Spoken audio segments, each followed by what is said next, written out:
Silvini, with the Reverend Bobby Joseph for Episcopal, Reverend Father Riakos, Reverend Deacons, and brothers and sisters in Christ. Today we are gathering here to attend in the Regional Women's League meeting as well as the youth meeting. This is the first time we are conducting the Regional Women's League meeting in Tampa. And there is the third regional youth meeting we are conducting here. In Luke chapter 10, verses 38 to 42, there we can see two ladies there, Martha and Mary. Martha was distracted by all the preparations that has to be done. She came to Jesus and asked, Lord, don't you care that my sister has left me to do the work by myself? Tell her to help me. But Jesus said, Martha, Martha, you are worried and upset about many things. But only one thing is needed. Mary has chosen what is better, and it will not be taken away from her. മാനുഷികമായി നമ്മൾ ചിന്തിക്കുമ്പോൾ Martha ചെയ്തത് ശരിയാണ്. കാരണം ഗുരു വന്നിരിക്കുന്നു, ഗുരുവിന് ആഹാരം കൊടുക്കണം, Martha ആ കാര്യങ്ങളെല്ലാം വളരെ ബന്ധപ്പെട്ട് കഴിയുകയാണ്. പക്ഷേ മറിയാട്ട് ദൈവത്തിൻ്റെ കാലത്തിലിരുന്നു കൊണ്ട് വചനം കേൾക്കുകയാണ്. പക്ഷേ ദൈവികമായി ചിന്തിക്കുമ്പോൾ മറിയ ചെയ്തതാണ് കറക്റ്റ്. അതുകൊണ്ടാണ് കർത്താവ് പറഞ്ഞത്, Mary has chosen what is better.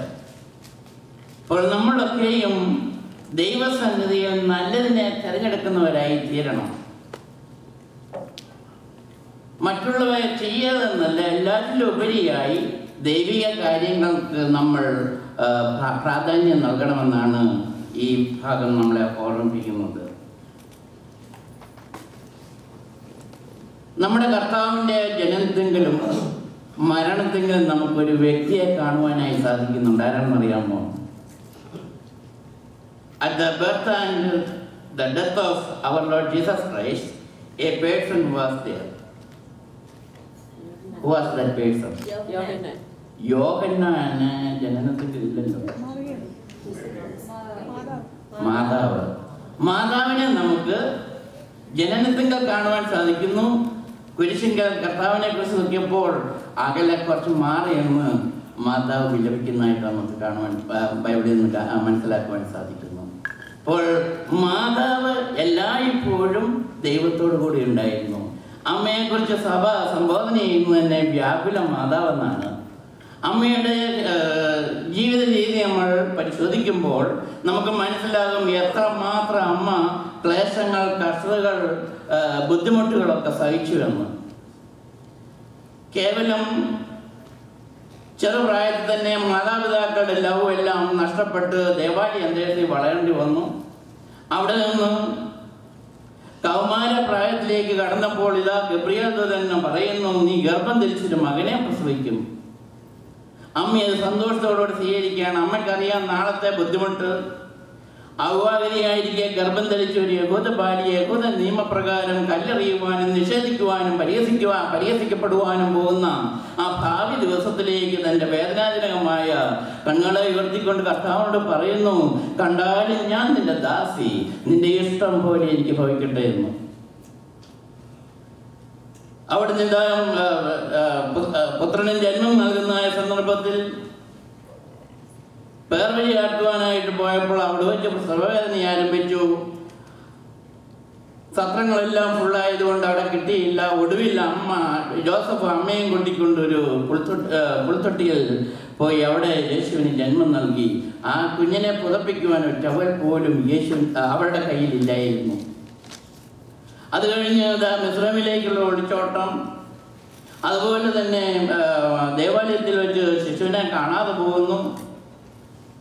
ഒടുവിൽ സ്വന്തം കൺമുൻപിൽ വെച്ച് പുത്രനെ കുരിശിൽ തൂക്കി കൊല്ലുന്ന അത് നോക്കി നിൽക്കേണ്ടി നിസ്സഹായിയായി നോക്കി നിൽക്കേണ്ടി വന്ന അമ്മ എത്രമാത്രം ക്ലേശങ്ങൾ സഹിച്ചു എന്ന് ചിന്തിച്ചു നോക്കുക. അപ്പൊ അമ്മയുടെ നാമത്തിലുള്ള ഈ സ്ത്രീ സമാജം നമ്മളൊക്കെയും ആ അമ്മയെ പോലെ ദൈവത്തിന് വേണ്ടി നമ്മുടെ ജീവിതം സമർപ്പിക്കുന്നവരായി തീരണം. അമ്മ ജീവിതം ദൈവത്തിന് വേണ്ടി സമർപ്പിച്ചതുപോലെ നമ്മളും നമ്മുടെ ജീവിതം ദൈവത്തിന് വേണ്ടി സമർപ്പിക്കണം. കർത്താവിൽ അനുഗ്രഹീത വിശ്വാസികളെ, നമുക്ക് പഴയ നിയമത്തിലേക്ക് നോക്കുമ്പോൾ സ്ത്രീകളെ നമുക്ക് അടിമകളായിട്ടാണ് കാണുവാനായിട്ട് സാധിക്കുന്നത്. എന്നാൽ പുതിയ നിയമത്തിലേക്ക് വരുമ്പോൾ സുവിശേഷത്തിൽ തന്നെ പ്രധാനപ്പെട്ട ഇമ്പോർട്ടൻ്റ് ഇൻസിഡൻറ്റുകൾ എല്ലാത്തിലും സ്ത്രീകൾ ഉൾപ്പെട്ടതായിട്ട് നമുക്ക് കാണുവാൻ സാധിക്കുന്നുണ്ട്. ഏതാനും വേർഡ്സ് ഞാൻ നിങ്ങളുടെ ശ്രദ്ധയിലേക്ക് കൊണ്ടുവന്നിട്ട് ഞാൻ എൻ്റെ കടമയിലേക്ക് കിടക്കുകയാണ്. In Matthew chapter 15 verses 21 to 28 അവിടെ നമുക്ക് കനാന്യ സ്ത്രീയെ കാണുവാൻ സാധിക്കുന്നു. അവൾ ദൈവത്തിൽ നിന്ന് വാഗ്ദാനം പിടിച്ചു പറ്റുന്ന ഒരു അനുഭവം നമുക്ക് കാണുവാനായിട്ട് സാധിക്കുന്നുണ്ട്.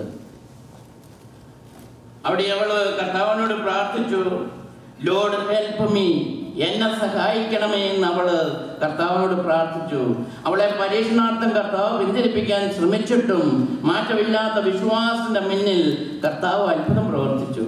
കർത്താവിനോട് ചോദിച്ചു, മക്കളെ അപ്പം എടുത്ത് നായ്ക്കുട്ടികൾക്ക് കൊടുക്കുന്നത് വിഗ്രഹമോ എന്ന് ചോദിച്ചപ്പോൾ അവൾ പറയുകയാണ്, yes Lord, but even the dogs eat the crumbs that fall from their master's table. ഒടയവളുടെ മേശയിൽ നിന്ന് വീഴുന്ന അപ്പം നിറക്കുന്ന നായ്ക്കളും ജീവിക്കുന്നുവെന്ന് അവൾ പറഞ്ഞു. അങ്ങനെ അവൾ ആ വാഗ്ദാനം ദൈവത്തിൽ നിന്ന് സ്വീകരിക്കുകയാണ്. അതുപോലെ തന്നെ യേശുക്രിസ്തുവിനെ പരിമള തൈലം പൂശി തൻ്റെ മുടി കൊണ്ട് തോർത്തിയതും ഒരു സ്ത്രീയാകുന്നു, വേറെ ആരുമില്ല, ഒരു സ്ത്രീ. യേശുവിനെ യേശുവിൻ്റെ ക്രൂശമരണത്തിൽ നിന്ന് പിന്തിരിപ്പിക്കുവാൻ ശ്രമിച്ചതും ഒരു സ്ത്രീയാണ് നമുക്ക് ബൈബിളിൽ നിന്ന് കാണുവാൻ സാധിക്കുന്നു. മറ്റുള്ളവരെല്ലാവരും അവനെ ക്രൂശിക്കുക എന്ന് പറയുമ്പോൾ ഒരു സ്ത്രീ പറയുന്നു, ആ നീതിമാന്റെ രക്തത്തിൽ ഒന്നും ചെയ്യരുതേ എന്ന്. ആരാണ്? പീലാത്തോസിന്റെ ഭാര്യ. അതുപോലെ തന്നെ ക്രൂശിന്റെ പാതയിൽ കണ്ണുനീര് വീഴ്ത്തിയതും സ്ത്രീകൾ തന്നെയാണ്. യെരുശലേം പുത്രിമാര് കരഞ്ഞുകൊണ്ട് യേശുക്രിസ്തുവിന്റെ പിന്നാലെ പോകുന്നതായി നമുക്ക് ബൈബിളിൽ കാണുവാൻ സാധിക്കുന്നു. ഉദ്ധിതനായ ക്രിസ്തു ആദ്യമേ പ്രത്യക്ഷപ്പെട്ടത് ആർക്കാണ്? അത് സ്ത്രീകൾക്ക് തന്നെ. അതുകൊണ്ട് ആദ്യത്തെ സുവിശേഷം പ്രചരിപ്പിച്ചത് സ്ത്രീയാണ്. അതുപോലെ ആദ്യം ക്രിസ്തുവിനെ മശിഹ എന്ന് സാക്ഷീകരിച്ചതും സ്ത്രീ തന്നെ. ആരാണെന്ന് അറിയാമോ? ശമരിയാക്കാരി സ്ത്രീ. അവിടെ പറയുന്നുണ്ട്, അവളാണ് ആദ്യമേ മശിഹ എന്ന് സാക്ഷീകരിച്ചത്.